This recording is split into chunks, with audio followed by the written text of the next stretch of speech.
भक्तों राम राम, राधे श्याम। भक्ति भाभी रेणु रस्तोगी चैनल में मैं आपका स्वागत करती हूँ। तो आज की वीडियो रहने वाली है कि माघ की क्या महत्ता है और पूर्णमासी कब है।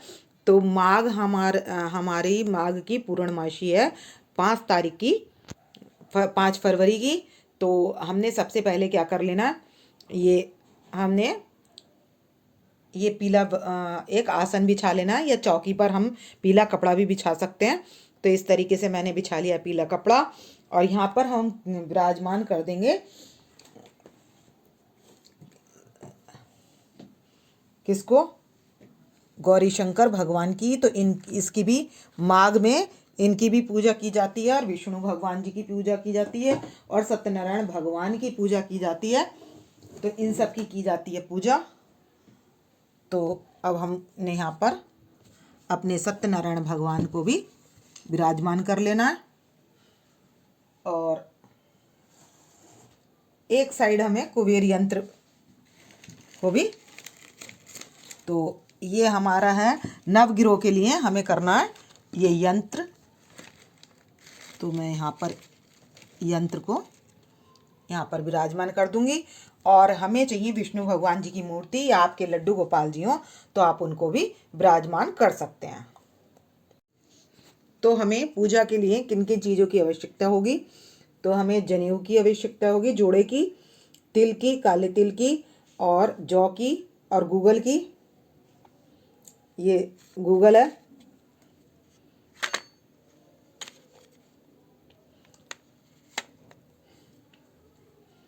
और ये है चरणामृत और कसार। तो अब हमें सबसे पहले क्या करना है, तो ये जो है विष्णु भगवान जी को हमें पधार लेना है। अभी आपके लड्डू गोपाल जी हो तो आप उनको भी पधार सकते हैं। तो यहाँ पर क्या है, ये सत्यनारायण, ये नारायण भगवान विष्णु का ही स्वरूप है। तो आप मूर्ति में इनको ले सकते हैं, और लड्डू गोपाल मतलब मूर्ति में लड्डू गोपाल जी को ले सकते हैं, और इस तरीके से छाया चित्र में आप अपने सत्यनारायण भगवान जी को विराजमान कर सकते हैं। तो अब हमें करना क्या है, हमने सबको पधार लिया है, तो अब हमें करना क्या है। तो इसमें क्या होता है कि जैसे हम माघ स्नान करते हैं, तो माघ स्नान में हम सबसे पहले क्या होते हैं, स्वच्छ हो जाते हैं। या तो हम क्या करें, गंगा जमुना सरस्वती यदि किसी में हम जा रहे हैं तो वहाँ स्नान कर सकते हैं। तीर्थ प्रयागराज भी माघ में ही नहाया जाता है, तो हम वहाँ पर स्नान कर सकते हैं। और यदि हम वहाँ पर नहीं हैं तो हम अपने घर में एक बाल्टी में गंगा जल डालकर और डाल देंगे काले तिल, और और तिल डालकर हम कर लेंगे स्नान।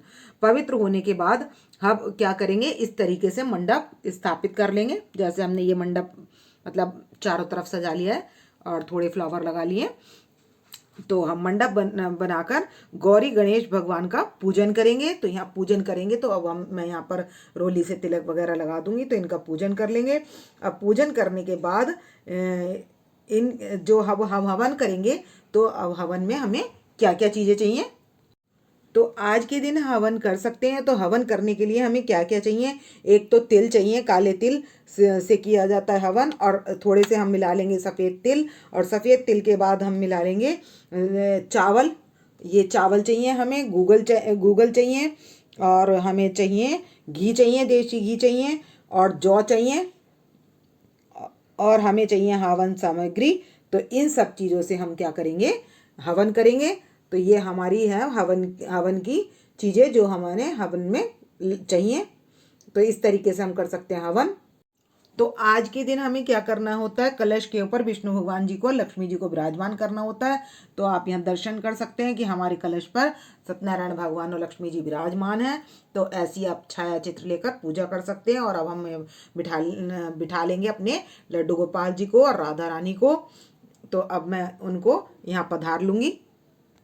तो मैंने कुशा में ले लिया जल, और छिड़क कर लिया गंगा जल से, सबको कर लिया पवित्र। और पवित्र करने के बाद अब हम क्या करेंगे, जो ये हमारे कलश पर विराजमान हैं विष्णु भगवान जी, तो इनकी हमने क्या करनी है, पूजा करनी है। तो मैंने इनको हार पहना दिया है, और अब हम लगा देंगे सबके तिलक। तो मैं रोली से तिलक लगाऊंगी सबके, और विष्णु भगवान जी के जो है हम लगाएंगे चंदन से तिलक। तो मैं यहाँ पर तो यहाँ पर हमें करना है नवग्रह का भी पूजन। तो इसमें कुबेर यंत्र में है नवग्रह, ये ऊपर की साइड में नवग्रह है, तो इसका पूजन कर लेंगे।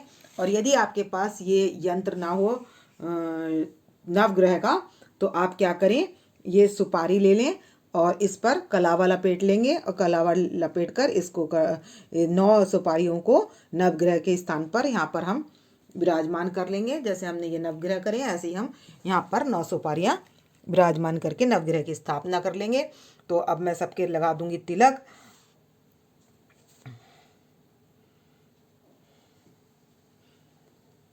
तो यहाँ पर हम गणेश जी के, सबसे पहले गणेश जी के तिलक लगाएंगे।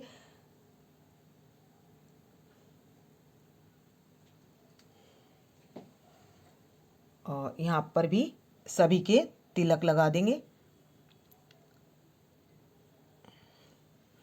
और यहाँ भी हम सबके तिलक लगा देंगे। और विष्णु भगवान जी के लगाएंगे चंदन से तिलक। तो मैं यहाँ पर इनके चंदन से तिलक लगा दूंगी। और यहाँ विष्णु भगवान जी के भी चंदन से तिलक लगा देंगे। और अपने लड्डू गोपाल जी के भी चंदन से तिलक लगा देंगे। तो और राधा रानी के लगाने हमने रोली से तिलक। तो मैं यहाँ राधा रानी के भी तिलक लगा दिया। तो हम नवग्रह की स्थापना अगर सुपारी से करेंगे तो इस तरीके से कलावा लपेट लेंगे, और यहीं पर सबको हमने कलावा अर्पित कर दिया, सबको वस्त्र अर्पित कर दिए। तो यहाँ हमने नवग्रह को तिलक लगाया, तो यहाँ पर हमने सबको वस्त्र अर्पित कर दिए, माता पार्वती जी को भी और विष्णु भगवान जी को, ये लड्डू गोपाल जी को वस्त्र अर्पित कर दिए, राधा रानी को वस्त्र अर्पित कर दिए। तो इसी तरीके से हमने कर दिए सबको वस्त्र अर्पित। तो ये हमारे लड्डू गोपाल जी के लिए वस्त्र अर्पित कर दिए। और यहाँ माता पार्वती और शंकर भगवान गणेश जी सबके लिए वस्त्र अर्पित कर दिए। और ये हमारा है विष्णु भगवान जी का, तो ये हमने यहाँ पर इन सभी के लिए वस्त्र अर्पित कर दिए हैं। तो हम सभी के पास फल अर्पित कर देंगे। तो सत्यनारायण भगवान के पास हम केला अर्पित करेंगे और बाकी सबके पास हम फल अर्पित करते जाएंगे। तो ये मैंने सबके पास यहाँ पर सबके पास फल अर्पित कर देने हैं। तो मैं यहाँ पर फल अर्पित कर दूंगी सभी के पास। तो ये मैंने फल अर्पित कर दिए। और ये हमारे नवग्रह हैं, इनके पास भी हमने फल अर्पित कर दिए। और अब हमने क्या करना है, अब हमने करना है इनका पूजन। तो सत्यनारायण भगवान के प्रसाद के लिए केला ले लेंगे, और ये कसार ले लेंगे, और ले लेंगे पंचामृत। तो हम सबके पास पीले पुष्प अर्पित कर देंगे। यहाँ पर हम पीले पुष्प अर्पित कर देंगे। यहाँ भी हम विष्णु भगवान जी के पास भी पीले पुष्प अर्पित कर देंगे, राधा रानी के पास भी पीले पुष्प अर्पित कर देंगे। और यहाँ हम विष्णु पुष्प अर्पित कर देंगे। और यहाँ पर भी हम नवग्रहों के पास भी पुष्प अर्पित कर देंगे। और ये हमारे विष्णु भगवान जी के पास जहाँ हमने येलो फ्लावर करा है, वहाँ हम लक्ष्मी जी के लिए वाइट गुलाब का पुष्प यहाँ पर अर्पित कर देंगे पीले पुष्प के पास। तो इसको नाल वाला लेंगे और इसको वाइट पुष्प के ऊपर अर्पित कर देंगे। तो इस तरीके से हम पुष्प अर्पित कर देंगे सभी के पास। और अगर हमें एकादशी नारियल की स्थापना करनी होती है लक्ष्मी जी के लिए, तो वो भी हम पूनों पर कर सकते हैं। तो हम क्या करेंगे, यहाँ पर हम पहना लेंगे वस्त्र लोटे को, और यहाँ पर कर लेंगे एकादशी नारियल या नारियल की भी कर सकते हैं। तो हम इस पर यहाँ पर गले तक जल लेकर उसमें लौंग सुपारी वगैरह 2 लौंग के जोड़े और 1 सुपारी और हल्दी की गांठ, ये सब डालकर हम इसमें कर लेंगे पूजन। और ऊपर कर देंगे गला, और यहाँ पर पहना देंगे हम वस्त्र और गले पर हार। और इस तरीके से उनको तैयार करके इनके पास भी हमें इसी तरीके से वाइट और गुलाब के पुष्प की तरह चढ़ाना है इन्हीं के पास भी। ये स्थापना लक्ष्मी जी की स्थापना कहलाती है। और अगर आप नहीं कर रहे हैं तो आप इस तरीके से भी कर सकते हैं, जैसे हम यहाँ पर कर रहे हैं, तो आप इस तरीके से कर सकते हैं। अब कर लेते हैं हमें दान क्या करना है। तो भक्तों, हमें दान करना है एक तो लोटा, धोती और अंगोछा या छाता, खड़ाऊ, आसन और माला और 2 जनेऊ, और ये हमारे चावल, आटा, दाल, चावल, तिल, और हमारे को देने हैं कुछ दक्षिणा। तो इस तरीके से हम कर सकते हैं दान। तो हम दान करने में तिल की रेवड़ी भी ले सकते हैं, गजक भी ले सकते हैं, और हम ले सकते हैं ये तिल। तो हम तिल का दान अवश्य करें, माघ में तिल का दान अवश्य किया जाता है, और गौदान भी कर सकते हैं। तो और उसके बाद हम सत्यनारायण भगवान की करेंगे कथा। तो मैं कथा नहीं दिखा रही हूँ। तो ये है हमारी माघ महात्म की कथा। तो सबसे पहले हम क्या करेंगे, जो हमारा माघ का महीना चल रहा है तो हम उसकी कथा करेंगे। तो उसका जो है लास्ट अध्याय जो है वो ये है, 31वां अध्याय है। तो ये इसका अध्याय है 31वां, ये लास्ट अध्याय है। तो इस अध्याय को करेंगे, और उसके बाद हम क्या करेंगे, सत्यनारायण भगवान जी की पूजा करेंगे। और इसके बाद सत्यनारायण भगवान जी की पूजा करने के बाद हम करेंगे कथा के बाद करेंगे आरती। तो मैंने यहाँ पर, क्योंकि वीडियो काफ़ी लंबी हो जाएगी, तो मैं कथा दिखा रही हूँ सत्यनारायण की बुक पर, जो हम तिलक लगा लेंगे वहाँ पर। तो ये सत्यनारायण भगवान की बुक है जिसमें सत्यनारायण की कथा है। तो सत्यनारायण भगवान को हम क्या लगा देंगे, जल से लगा देंगे छींटा लगाने के बाद हम लगा देंगे यहाँ पर इनके तिलक। तो यहाँ पर सभी के हम तिलक लगा देंगे। तो इनके हम तिलक लगा देंगे, और यहाँ ये इस तरीके से, और विष्णु भगवान जी के लगाएंगे हम चंदन से तिलक। तो ये हम चंदन से तिलक लगा लेंगे। और यहाँ पर है सत्यनारायण भगवान की कथा। तो हम इस बुक में से अब कथा शुरू कर लेंगे। तो मैं यहाँ कथा सुनाऊंगी नहीं। तो ये कथा, इसमें अध्याय हैं, 5 अध्याय हैं। तो ये है पहला अध्याय सत्यनारायण भगवान का। तो हम सत्यनारायण भगवान की जय कर लेंगे। श्रीमन नारायण नारायण नारायण, भजमन नारायण नारायण नारायण। तो विशेषकर पूजा गौरी शंकर और गणेश जी के साथ की जाती है, विष्णु भगवान की पूजा। तो अब हम कर लेंगे ये, अब हमारी बुक में से कर लेंगे कथा करने के बाद जो हम दक्षिणा वगैरह होगी पुष्प के साथ हम यहाँ दक्षिणा चढ़ा देंगे। पुष्प के साथ जो भी हमें दक्षिणा चढ़ानी होगी हम दक्षिणा चढ़ा देंगे। और यहाँ पर ये हम चरणामृत और ये है इनका प्रसाद, और यहाँ पर जला लेंगे अब हम दीप आरती करने के लिए।